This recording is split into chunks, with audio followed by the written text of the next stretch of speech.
As mãos diligentes governarão, mas os preguiçosos acabarão escravos. Salomão.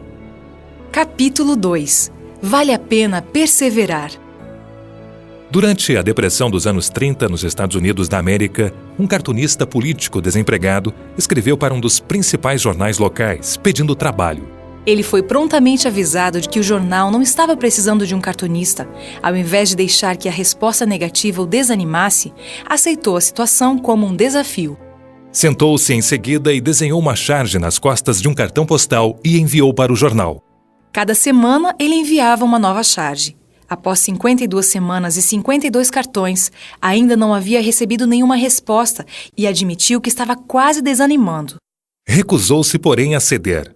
Sua charge seguinte representava um alto prédio sem portas e janelas no primeiro piso. Um homem com a expressão de desespero em seu rosto corria em volta do prédio gritando: "Deve haver um meio de entrar." Dessa vez o jornal enviou um telegrama: "Venha e comece, nós nos rendemos." O princípio da perseverança é tão antigo quanto a própria sabedoria. No maior livro dado ao homem, o maior mestre de todos os tempos conta uma história semelhante. Por meio da pena do Dr. Lucas, Jesus a narrou assim: Em certa cidade havia um juiz que não temia a Deus, nem se importava com os homens. E havia naquela cidade uma viúva que se dirigia continuamente a ele, suplicando-lhe: "Faze-me justiça contra o meu adversário." Por algum tempo ele se recusou. Mas finalmente disse a si mesmo: Embora eu não tema a Deus e nem me importe com os homens, esta viúva está me aborrecendo. Vou fazer-lhe justiça para que ela não venha mais me importunar. O mestre usou essa ilustração para encorajar seus discípulos a perseverarem orando a fim de nunca desanimar. Mesmo para se obter coisas comuns, é imprescindível certa dose de perseverança. Ela se torna um princípio importante para a pessoa que luta por um grande objetivo e quer viver uma vida plena de satisfação. Perseverança ou talento? Falando aos calouros, o presidente de uma universidade deu o seguinte conselho: Nem sempre é fácil começar a vida profissional, especialmente em nossos dias. É arriscado orientar novos profissionais, mas se fosse obrigado a fazê-lo, minhas primeiras palavras seriam: tenham confiança em vocês mesmos e sejam leais ao que há de melhor em sua personalidade. Lembrem-se de que a maioria das coisas na vida depende de vocês. Outros podem ajudá-los, mas vocês constituem o fator mais importante em sua própria vida. Quero destacar o aspecto de uma autoconfiança saudável. Digo isso porque não acredito no que se diz popularmente sobre autoconfiança e coragem. Quando vocês enfrentarem algo novo e desconhecido, como deverão enfrentar a partir de agora, é natural sentirem a sensação de insegurança. Cada um de vocês poderá perguntar: será que conseguirei corresponder à expectativa? A esta altura, quero lhes dizer com toda segurança: quando observo aqueles que são bem-sucedidos e alcançam boa colocação no mercado de trabalho, noto que a maioria deles não me impressiona pela inteligência ou talento. Os mais jovens tendem a ter ideias exageradas a esse respeito, mas os que vencem são pessoas que se dedicam ao trabalho com afinco e perseveram diante dos desafios que estabeleceram antes. Esse é um aspecto encorajador da vida. Habilidades e talentos não são os únicos fatores decisivos quando se trata de alcançar resultados. A pessoa possuidora de talentos comuns, que se dispõe a trabalhar arduamente, irá mais longe que a dotada de grandes talentos dos quais não faz pleno uso. Às vezes, pessoas altamente capacitadas desperdiçam seus talentos com a preguiça. Para elas, as coisas lhes são tão fáceis que se desacostumam do esforço e se satisfazem com resultados medíocres. Na minha infância, um velhinho me deixou impressionado quando relatou para minha classe uma história que aprendera em seu tempo de escola primária. Ao contar-nos a fábula do caracol e a lebre, entusiasmou-se ao ponto de dramatizá-la. Com mímica, imitou a atitude de superioridade da lebre, dando 2 grandes saltos para frente e olhando desdenhosamente por cima dos ombros, enquanto aceitava o desafio do lento caracol. Imitando ainda a lebre, demonstrou seu desprezo pelo competidor, sentando-se para esperar que se aproximasse. Em seguida, o ancião trocou de papel para representar o caracol. Encolhia-se e esticava-se vez após outra, imitando o passo lento do caracol. Voltando à lebre, bocejou enfadado e deitou-se para um cochilo.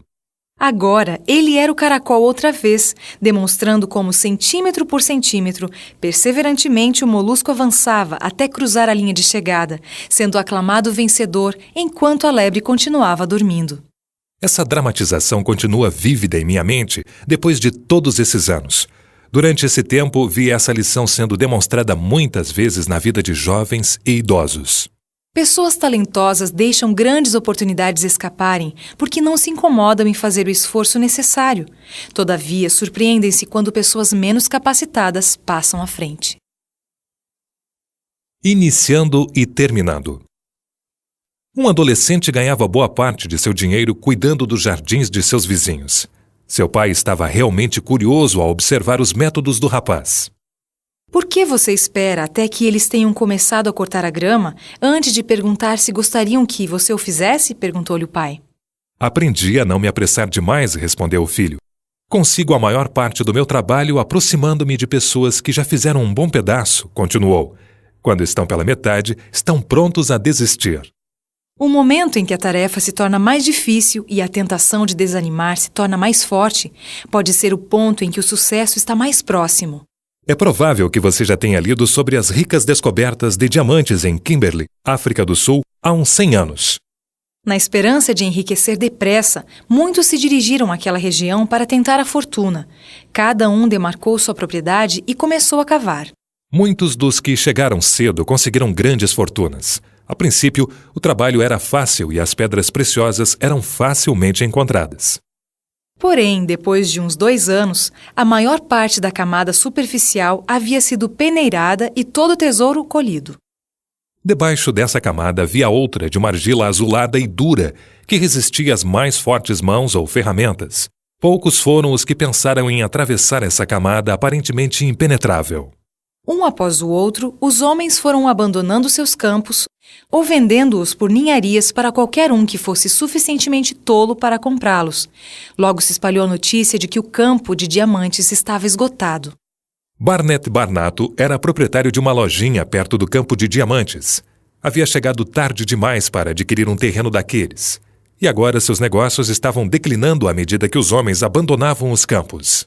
Decidiu então que deveria comprar um dos terrenos que estavam sendo vendidos por preço tão baixo.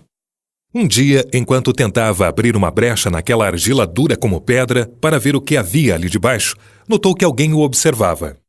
Era um homem que tinha vindo da Inglaterra em busca de clima mais moderado, esperando assim recuperar a saúde. O estranho observou o trabalho de Barnato por 1 ou 2 dias e então comprou também parte do campo e começou a trabalhar. Foi assim que Barnett Barnato e Cecil Rhodes se tornaram os proprietários de um dos mais ricos campos de diamantes do mundo. Eles uniram as forças para formar o The Beers Corporation, que continua em atividade até hoje. Numa palestra para estudantes, o presidente de uma universidade norte-americana resumiu a experiência desses 2 homens nestes termos. Quando o cavar se torna difícil, a maioria das pessoas procura uma desculpa para abandonar a tarefa. Mas é precisamente aí que a pessoa sábia cava com mais avidez e energia do que nunca. Vencendo barreiras.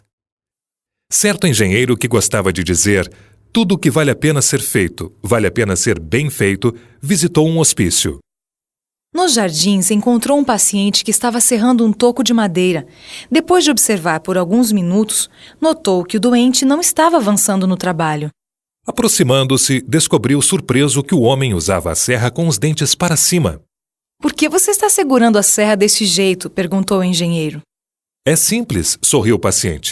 Tentei do outro modo também, mas é muito mais fácil empurrar com os dentes para cima. O riacho, em sua viagem para o oceano, escolhe sempre o caminho que ofereça menos resistência. Pode-se ver o resultado nas curvas intermináveis que triplicam a distância. Da mesma maneira, a estrada se torna muito mais longa do que deveria para aqueles que sempre procuram um caminho mais fácil na jornada dos deveres da vida. Porém, o esforço feito com inteireza de coração conseguirá superar mesmo as maiores dificuldades. Esse espírito de determinação foi demonstrado na vida de Liz Hartel, uma mulher dinamarquesa. Há alguns anos, ela ganhou uma das medalhas de prata mais cobiçadas nos Jogos Olímpicos. 7 anos antes, ela havia sido vitimada pela poliomielite, mais conhecida como paralisia infantil. Muitas operações e longos períodos de hospitalização foram necessários. Sendo que ela não podia andar, seu esposo a carregava de um lugar para outro. Mas apesar do sofrimento e debilidade, ela nunca perdeu a coragem. Cooperava avidamente com seus médicos e a cada passo que dava, sua força aumentava e seus ideais se elevavam. Logo, estava trocando a cadeira de rodas por muletas e as muletas por bengalas. Seu antigo interesse de andar a cavalo voltou e, apesar dos protestos da família, ela insistiu em montar novamente. Na primeira vez, teve que ser carregada e colocada sobre o cavalo, mas ela se sentou firmemente na sela. Praticava incessantemente, tendo por objetivo atuar ainda melhor que antes de adoecer. Liz tinha vencido 2 vezes o campeonato pela Dinamarca antes de ficar doente. Agora ingressou nas Olimpíadas, a única mulher a competir nessa categoria, e ganhou a medalha de prata depois de disputar o prêmio com alguns dos melhores cavaleiros do mundo. Esse é um grande estímulo para todos os que são vencidos pela enfermidade, afirmou seu médico. Não foi apenas o apego ao esporte que a fortaleceu, mas a determinação de vencer a enfermidade. Ela usou todos os meios e oportunidades para alcançar o alvo. Uma inspiração para todos, ela provou a veracidade de seu lema. Você pode fazer qualquer coisa se acreditar que é capaz. Um amigo meu disse certa vez: tenha cuidado quanto ao que você quer, porque certamente o conseguirá. Embora essa afirmação seja um tanto exagerada, ela contém mais de uma gota de verdade. Se você quer realmente algo, irá até o limite de suas forças para conseguir aquilo que sonha. Não haverá barreiras que possam detê-lo. Um estadista europeu que estava se gabando de seus soldados para o Lord Palmerston, ex-primeiro-ministro inglês, disse: Nossos soldados são os mais corajosos do mundo. Lord Palmerston contestou: Eles não são os mais corajosos, mas são corajosos por mais tempo. Isso é o que conta. A pessoa que não desanima, mas se apega ao dever por mais tempo que a maioria, tem um maravilhoso futuro pela frente.